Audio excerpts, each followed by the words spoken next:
Good morning, good afternoon, or good evening, depending on where you are, and welcome to the Elenos Group webinar on the ATSC3, the big picture. I'm Chuck Kelly, I'm your host, and I'm really glad to be joined by Mr. Perry Priestley. He's our special guest, who's the COO and CSO of Broadcast Electronics. Welcome, Perry. Thank you, Chuck. Appreciate it. It's good to be here. I'm curious, Perry, you've been in this industry probably about as long as I have. Tell me about your first job in broadcasting. I'm not sure I've been as long as that, Chuck, but yes, absolutely. I started off quite some time ago. I worked for a small company called PiTVT. They were known as the broadcast company of Philips in those days.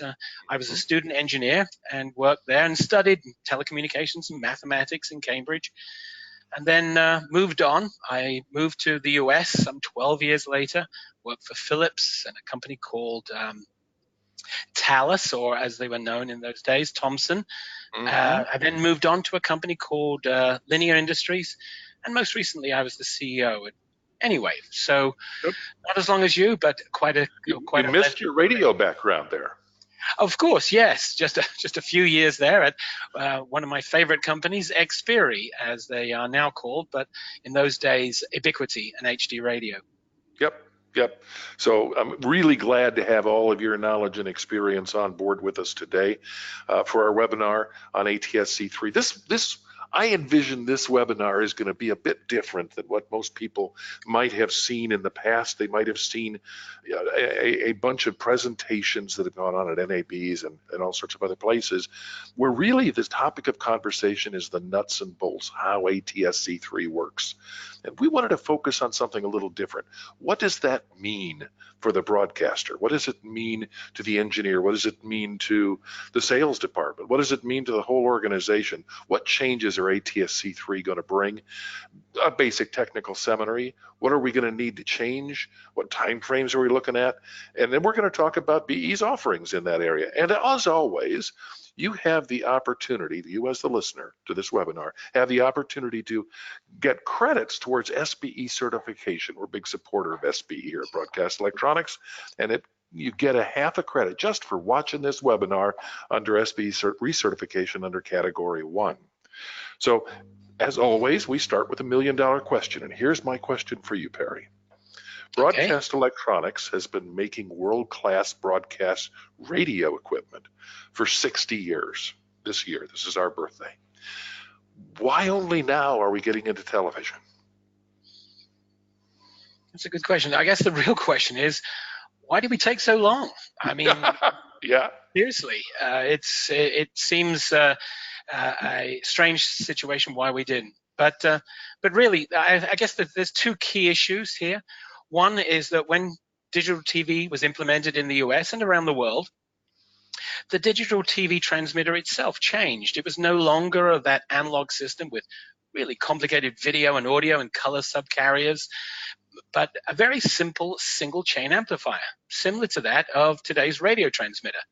Yep. And so for a company like BE, who has been making radio transmitters, as you said, for 60 years, manufacturing TV transmitters really did seem like to be a good fit. The other important thing I want to mention here, Chuck, is that BE is now part of the Elenos Group, which with its recent acquisitions of ProTV, Euratel, Electrosys, and Itelco, it's a really well and a strong established TV transmitter manufacturer. And of course, lastly, can't forget with the USA as one of now the biggest TV markets in the world with the repack going on, certainly now is a really logical time for BE to be in this market space. Sure. Okay, thank you for that. So let's get to the meat of it. How will consumers watch television and video content in the future? Another great question. A recent study by a consulting company, Deloitte, found quite some interesting facts. They determined by the year 2030, there could be about 4 possible outcomes of how people get their information, their news and entertainment. The first one, and I'm listing them here, the first one really is just sort of total confusion, almost chaos. There's no real clear winner. Everybody gets a slice of the pie. And for TV stations, that would be a really thin slice. And unfortunately, it would be difficult to exist as TV stations do today. Mm-hmm. Second one is an outcome that's often referred to as the universal superstore. Global digital platform companies like like the ones we typically know, AT&T, Verizon, and so forth, they take over aggregation and distribution, and local and national broadcasters just simply disappear. They're really just not needed. And the same again for the third option, very similar outcome, but this time instead of the actual global platform companies, it'll be actually the content providers. Content is king, as you know. Again, just doing basically the same, and this again would make OTA irrelevant and ultimately obsolete.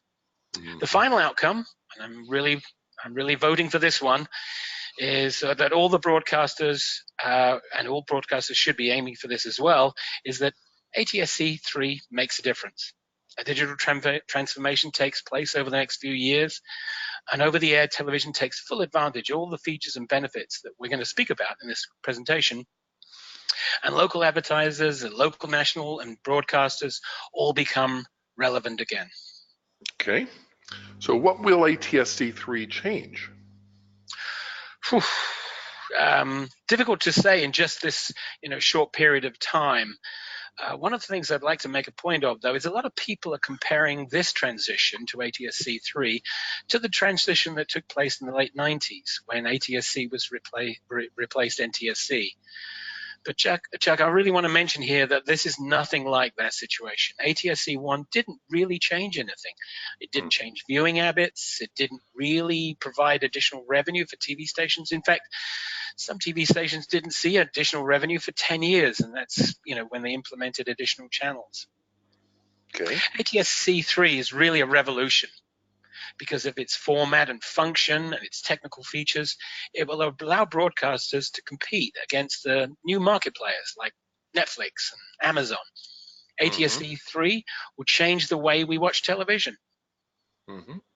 We will, via over-the-air TV, be able to get content how we want it, when we want it, and most importantly, where we want it. This presentation, Chuck, is going to try to cover the key advantages of ATSC3 and why TV stations should really be taking advantage of ATSC and taking it very seriously and planning and implementing it now. Okay. And how is it going to change broadcasting? ATSC has got lots of advantages that stations can really take advantage of and generate revenue immediately. Everything from targeted advertising, content to subscription services, providing more content in different ways and to aiming it to different devices. Revenues can be increased by increasing viewership, by reaching different kinds of viewers, more channels, more choices, more options for the viewer. Let me kind of simplify this down. It looks to me, by like what you're describing here, is really giving over-the-air television parity with the online advertising and content delivery services. Absolutely, Chuck. Absolutely. It's again comes back to the how you want to watch, when you want to watch, and where you want to watch. It's what people want. It's what people expect with today's current technology. Yep. Okay. What more could this change bring to broadcasting? Well, we're going to talk about this a little bit later, but due to the modulation scheme of ATSC3, it can reach portable devices and mobile devices. And because of the one-to-many structure of over-the-air TV, TV stations could partner with other businesses to provide offloading of their bandwidth, their intensive content bandwidth. It can also provide additional features like a second screen, for instance, meaning that providing a supplementary information to a tablet or a cell phone where statistics and additional information can be provided that relate to like the main program. Like you could be watching football on the main 4K TV, but getting a lot of additional information on your cell phone or tablet at the same time. Mm-hmm. And of course, with an IP return path via a cell phone or a fiber network, the content can actually be interactive. And this is what viewers expect and demand with today's technology. And again, it can only be obtained by implementing ATSC3. Yep, makes sense. Okay, and how about the video quality? Well, yeah, let's talk about some of the technical stuff. ultra high definition is offered by ATSC3. Can it provide up to 8.3 megapixels? ATSC3 also provides a higher dynamic range and a wider color gamut. It offers 4 times the frame rate of even that of a Blu-ray disc player, and offers all kinds of audio options from 5.1 to 7.12. I just want to also make a point here, just like with ATSC, ATSC3, when you implement all these HD and ultra high definition, moving from SD and HD, you'll probably not gain a lot more revenue. But it will allow TV stations to retain viewers who are looking for services elsewhere that provide ultra high definition and 4K on other platforms. Mm-hmm. As you can see from the graph on the right-hand side of the slide, there's a color.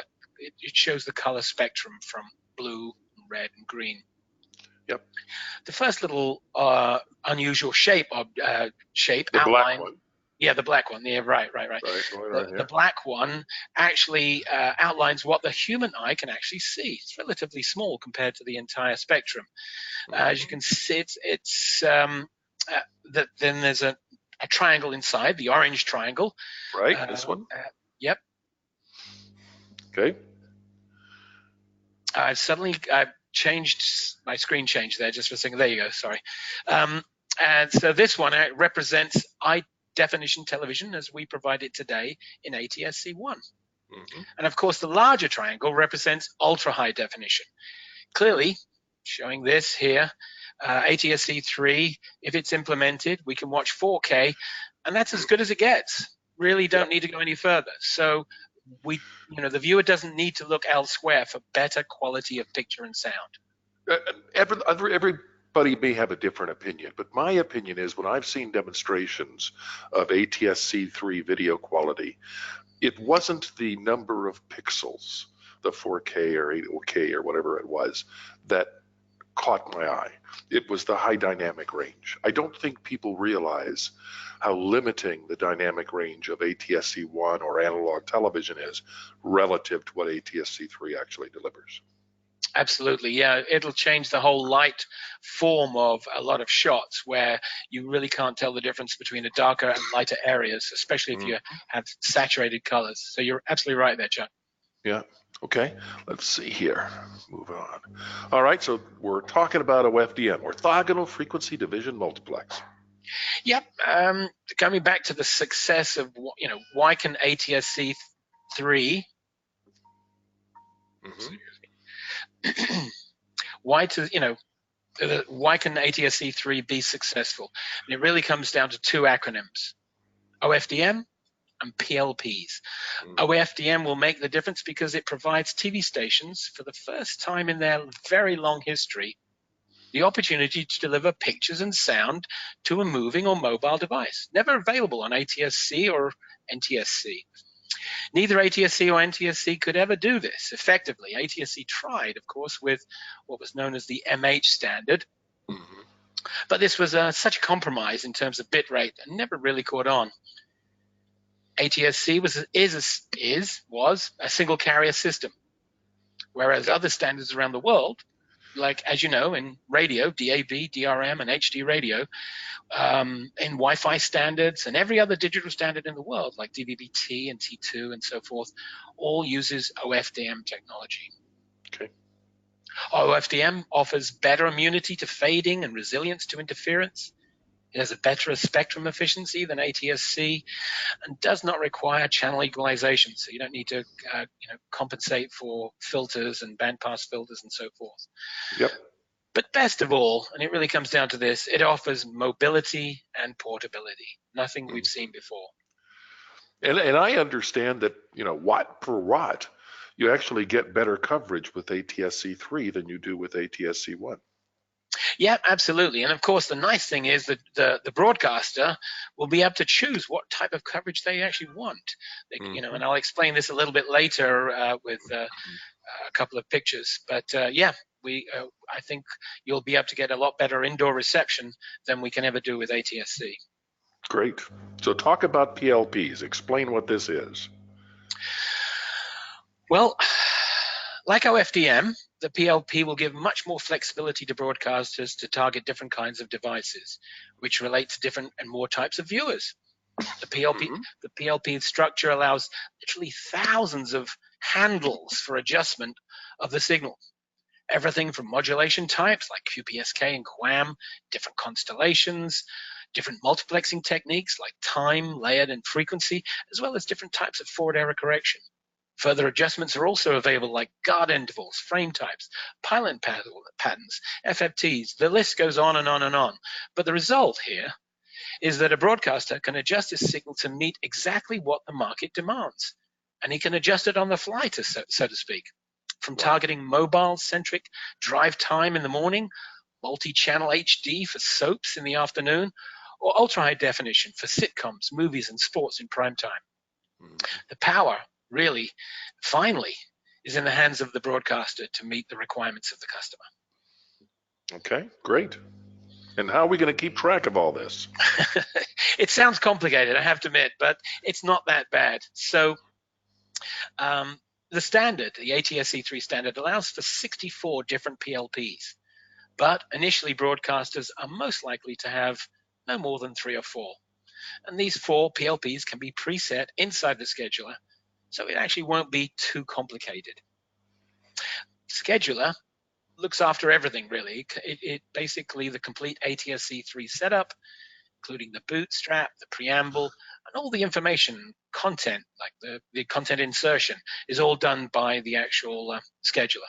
The scheduler is just really like the multiplexer and the PSIP generator in our current ATSC1 standard.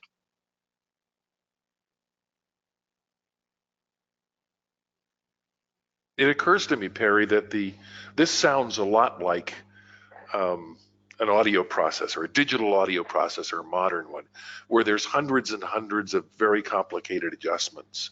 And you start with some sort of preset that's pretty close, but may not be, may have to change from time to time. And this scheduler provides that functionality of having these presets. Yeah, that's a perfect analogy, Chuck. Actually, literally, it could be close to 1 million options in terms of adjustments. But at the end of the day, you start off with a fundamental preset, and that sits, it sets and targets a specific type of viewer. Great. Okay, so that simplifies that. I understand better. So explain now more about the PLPs here. Right. So this picture, this wonderful picture of this little house, basically is designed to help us understand, what we can do with different PLPs. It depicts the kind of target receivers a TV station may want to focus on. For instance, PLP1 could be targeted towards an outdoor antenna in ultra high definition, i.e. it's got a very high payload, a high bit rate, but it's less robust signal. Therefore, because it's less robust, it does require an outdoor antenna, similar to ATSC1. Right. PLP2, however, could be focused on just HD, not ultra-high definition, where there's a much lower payload and a more robust signal aimed at indoor reception. PLP3 might be targeting smaller devices and mobility, so it would have a very low payload, but really high robustness. And of course, the fourth option here is maybe a non-real-time NRT content delivery system, which could be a really nice revenue generator for some stations. It might be simply just like downloading content like movies or repeated shows that can be recorded and played at a later date, not just on one single device, but any device in the house. Awesome. Okay, I can see the benefit of that. So how much is this going to cost the average broadcaster at a minimum, and when are they needing to expend that, and what's the return on investment? I think that's also the $1 million question there, Chuck. Let's hope it's not that expensive, Barry. So let me answer the when question first. I think it'll depend on receivers. And as you know, Korea implemented ATSC3 over 2 years ago. And some of the major receiver manufacturers like Samsung and LG already have products for the market. In addition, Sony will be actually releasing a new chipset very soon, I believe towards the end of this year. And that will make even more product available. It's always difficult to tell exactly when a technology will take off, but my best guess is the end of next year, 2020, when I expect there'll be a wide range of the receiver products available. And TV stations, this is important here, TV stations should be ready to meet the demands of the market in advance of that date. If you build it, they will come. Yes. As I said in the first slide, if we don't grab hold of this technology and run with it quickly, we will miss this, and it's a unique opportunity. So being on the air before receivers are purchased is sort of mandatory. Mm-hmm. For how much? Well, another big question there. Well, it all depends on what you plan to do with ATSC3. You can start small. For as little as $20,000, you can replicate your ATSC1 signal. You don't get all the features and benefits of the full ATSC3 system, but you do get a much better indoor and mobile reception. And this alone is a major feature and might be worth considering for a lot of stations initially. For the medium-sized package, let's say, of HD encoders, a scheduler, a packetizer, an electronic service guide generator, you can purchase the basic minimum for around $60,000. And then if you want to go to the full extent, the full system with all the bells and whistles, you could pay as much as $150,000. Mm-hmm. Presumably, you could do this in stages. You could start off with a basic ATSC1 duplication system, and then add another $50,000 or $60,000 for the next tier, and then add some more later on and add some additional functionality. Yeah, you're absolutely right, and I'll sort of be open here. I believe, like any technology from computers, cell phones, and whatever, the price goes down in time as the more options have become available, more systems, more standards. I think prices you'll see drop quite quickly over the next few years. So absolutely. As always, the early adopters will pay more. So if I yes. add more investment, what's the next tier? What does it cost? What would be spent? And what's the marginal return? Whew, that's a tough one here. I don't know. Investing heavily initially is always as you said, the first adopters. For stations to stay really ahead of the curve for broadcasters, for most broadcasters, I think a wait and see scenario will happen. As I mentioned, I don't see a prolific amount of receivers in the market until the end of the year. Mm-hmm. So a basic and conservative investment, it's probably the way to go for most broadcasters, and then play a sort of wait and see game until more receivers, and in particular, low front end equipment becomes available. Sure. Okay. Are there any changes in how I run my station? Are there new responsibilities? My staff level goes up or down? Is there training required, et cetera? Yeah, it's something I don't want to frighten people off here, but yes, there's some significant things going to happen. Decisions about the type of customers, for instance, types of delivery, UHD, HD, mobile, NRT, will all need to be made. The best geographic targets, times of the day to change PLPs, methods of audience measurement. Just a few things like the general manager and the general sales manager will need to worry about. And then from the point of view of the engineer, there's all those PLPs to be adjusted to meet the GM's needs. Yep. Although a thorough knowledge of new technologies will be needed for instance, to replace the existing ASI transport stream. These will be replaced by completely new technologies, such as what's called route, or real-time objective delivery over unit directional transport, DASH, MMTP, and even hypertext authoring and versioning tools. As well as like new waveforms, OFDM versus 8VSB, new quality of service measurements, and operating support systems and business support systems. Mm-hmm. Again, it's all going to be quite a bit to take in here, Chuck. But it seems like the engineer is going to be more a part of the general staff meeting in a station, not just the guy that keeps the transmitter cooking. You're absolutely right. Actually, that's a really good point. That is going to be an interesting transition over the next few years, because he's going to have to determine, how and who gets to watch their signal. Mm-hmm. It's quite a bit to take in. But the good news, I think, here, and I want to mention this, is that BE, like a lot of other companies, are here to provide with advice and help when needed. Sure. So I've been investing, as I'm pretending to be an owner of a station, a television station. I've been investing a lot of money in my station in the last few years, and now you're going to come tell me I need to spend all this new money. Is this going to be it for a while? Yep. I think you're right there. I mean, you're right. There's going to be a lot of unknowns. I think the initial investment, after the initial investment, there'll be a lull in the business side of ATSC3, and we'll have to let it settle and then review what options are best for each station. But technology has a way of surprising us. History speaks for itself. Some examples: the light bulb, alternating current, even the telephone were disparaged by so-called leaders in their field at the time. Mm-hmm. Don't forget, when people asked major broadband providers, why bother going from 2G to 3G? The answer was, we don't know. But if it was not for those 3G implementation of technology, companies like Uber and Lyft wouldn't exist today. Sure. And This you and also I'd still be reading gas station maps. That's absolutely true, which I never was very good at anyway. So this goes also for 5G. What will it do? No one really knows what 5G will do, and I think the same can be said for ATSC3. The opportunities are endless, and most have not even been dreamed of. So, it's for us to find out. So this is a lovely graph. I love this, and I really love the way you made the little antenna spin at the top. How many hours did that take you, Perry? It's actually not necessary to have a moving antenna, but it does give a nice effect.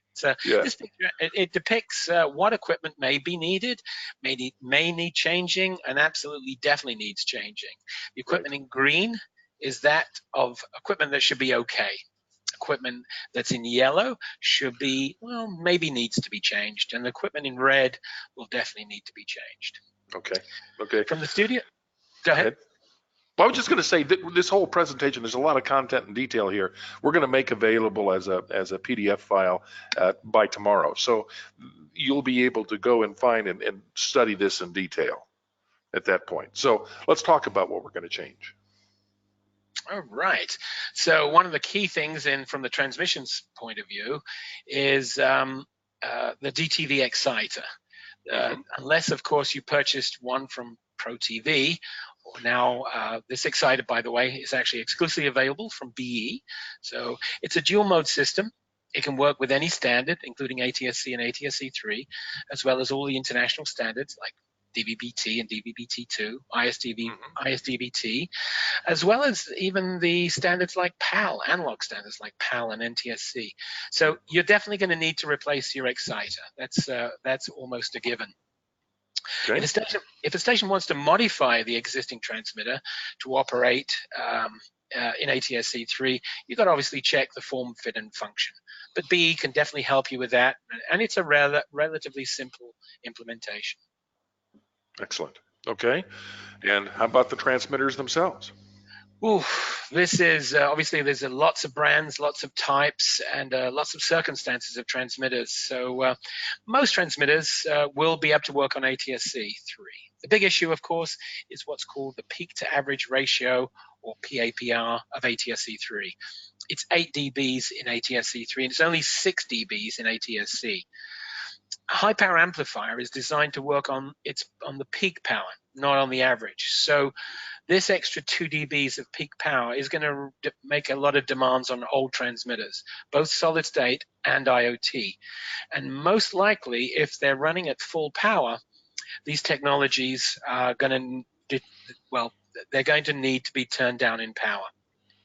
There is a technology in ATSC called the peak to average ratio reduction system. But really, this only reduces that about half a dB. So you've still got to make up at least 1.5 dBs. If you're running at full power today, as an example, if you're running the transmitter to its maximum, you're going to have to turn that transmitter down to about 63%, or at best, if everything's in your favor, to about 70%. So you are going to reduce your power unless you actually change your transmitter. Okay. But on the other hand, you're going to save money in operating cost because the efficiency of the newer transmitters is so much better. That absolutely is true to a certain extent. If you want to move to the next slide here, I've got an interesting slide relating to even if you bought a newer transmitter, the one that was purchased just a few years ago, and it employs what's called symmetrical doherty for high efficiency, it will still suffer a downgrade in efficiency when moving to ATSC3, as much as 10%. The newer transmitters that use BLF888E transistors and they're formatted in the asymmetrical doherty format will provide a much better efficiency, as you can see from this graph. It stays a lot flatter to as far as down as 7.96 dBs. That's amazing. I can remember when 15 or 20% was acceptable, and now you're looking at DC to RF at 52%. That's just truly amazing. Yep, it is. Times have definitely changed. Tell me about the home gateway. This has got me completely intrigued. Yeah, it's a pretty unique and pretty cool product. It's not just a TV station that will need to invest in ATSC3, of course. The viewer will need to invest also in new hardware. It's rumored that ATSC3 TV receivers will become available and fairly commonplace in most stores by the end of 2020. But for the time being, a home gateway might be a really cost-effective solution. The home gateway is a box that can receive both ATSC and ATSC3 via the over-the-air signal. It transforms the signal into an IP format and delivers it to all your existing devices, like cell phones, tablets, and smart TVs, and it does that via your existing Wi-Fi and router system. It's an inexpensive way to get ATSC3 into the home, and it offers advantages. This particular box offers advantages that it works on both ATSC and ATSC3, and so it allows sort of a smooth transition from one standard to the other while both are being transmitted. TV stations, by the way, just a little kick here, TV stations can actually buy this gateway from BE in quantity for as little as $99. So, and you can contact me directly via my email if you want more information. It kind of reminds me of a set-top box, only it works on the whole household, on the whole house. Yeah. It connects directly to to your existing router. Now, I assume that if you're tuned to a particular channel, even if it has sub-channels, that you can only watch that channel in the station, in the whole house. Yeah, that's if you've got absolutely multiple right. devices, you can watch different sub-channels if you want, or the same. But if you want to watch another RF channel, it's going to take another model maybe in the future. Yep, that's absolutely true. This box does actually have two receivers in, one to receive ATSC1, so one person could be watching the older ATSC1 station and another person could watch a different channel on ATSC3, but that is limiting. And I believe that as we move on, we'll be putting more receivers in these boxes, and so you'll be able to receive potentially up to four different stations at the same time in the same household on different devices. Now, I should point out that if you use a set-top box, you don't get necessarily all the benefits, I don't think, that you would have if you had a true ATSC3 television. For instance, the dynamic range, would you?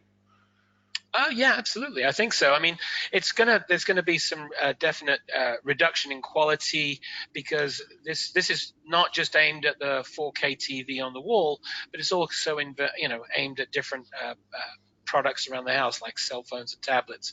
So yeah, there's a definite reduction, but it's not going to be significant. And by the way, because the antenna is so small, it's going to be a lot easier to implement than your existing ATSC1 antenna that needs really to be on top of the roof.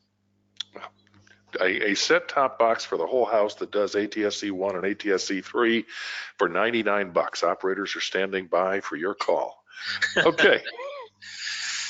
All righty. So broadcast electronics is in the TV business. Yeah, as we mentioned earlier, Chuck, we've got a complete new range of high performance, high efficiency transmitters from powers as little as 2 watts to as high as 60 kilowatts. We offer the lower power ones in air cooled and the higher powered ones in liquid cooled. They work both on UHF and VHF, and of course they cover all the worldwide standards, both analog and digital.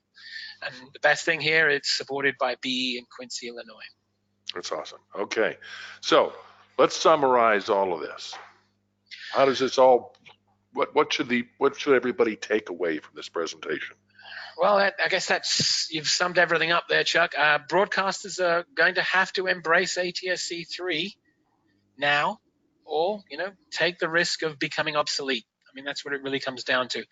ATSC3 will change everything from how studios operate, how general managers think, how and where viewers obtain their content. A lot of changes are required in the studio, transmission facility, and at the home, but this all can be done relatively economically and with some thought. And again, if you have any questions about this presentation, you can contact me for further information. Chuck? We do have a question from the audience, and I'll change to that slide. We do have a question from the audience. Fred asks, how about a scenario where the telcos and the broadcasters come up with some sort of cooperative agreement, kind of like a scenario 5? What do you think of that, Barry? Yeah, I think that's a very viable option. I mentioned that earlier, that broadcasters could take on the very high bandwidth, high intensity content that these companies have, and they could download this information possibly even overnight into some kind of set-top box or some kind of recording device. So yeah, I think this will give broadcasters and the broadbanders a good opportunity to work together. The first time, in fact. We've always worked as separate entities, and this has a good opportunity to join them both together. A fellow by the name of John says, we're looking at replacing our network of 80 or so TV translators.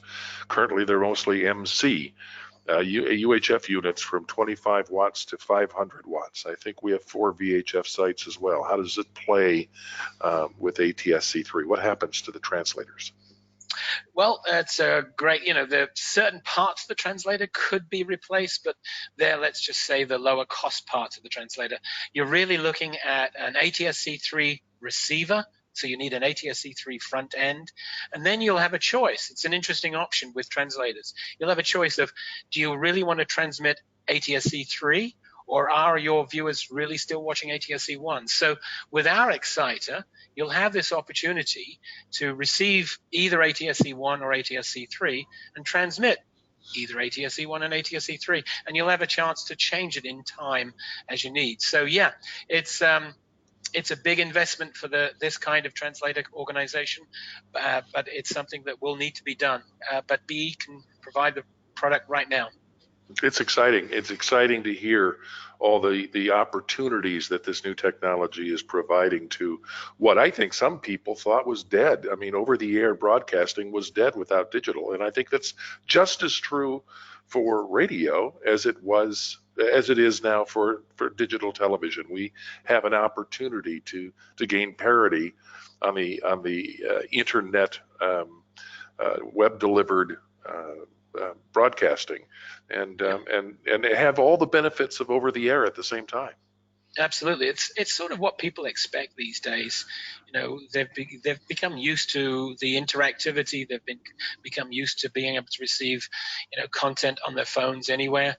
And this is finally what ATSC3 will be able to do. Perry, you've been in this industry for a long time, and you've obviously got a lot of friends. One of them has asked the question, how's the new grandbaby? That's very good. Growing quickly every day, and every day I get my daughter sends me a picture, and he changes every day. But it's great to be a grandfather. It certainly is. I can attest to that as well. So I want to thank everybody for being a part of this webinar. We know how valuable your time is, and we're honored that you chose to spend some time with us. Please check out our upcoming webinar schedule. We've got 3 more really wonderful ones already scheduled that I think you'll find very interesting. The next one is in about 2 weeks. The buck stops here. We've got Perry's email address down the lower left-hand corner, as well as the guy that heads our Latin America organization, Ricardo Jimenez. So you can talk to both of those gentlemen if you have questions about what we've presented today, or on the entire suite of Elenos Group products from Elenos, Telco, Broadcast Electronics, and Pro Television. Perry, thank you so much for the fascinating and exciting presentation. You're very welcome, Chuck, and it's a pleasure. Thank you. Thank you all for being with us. And for Perry Priestley, I'm Chuck Kelly, thanking you all. Bye-bye.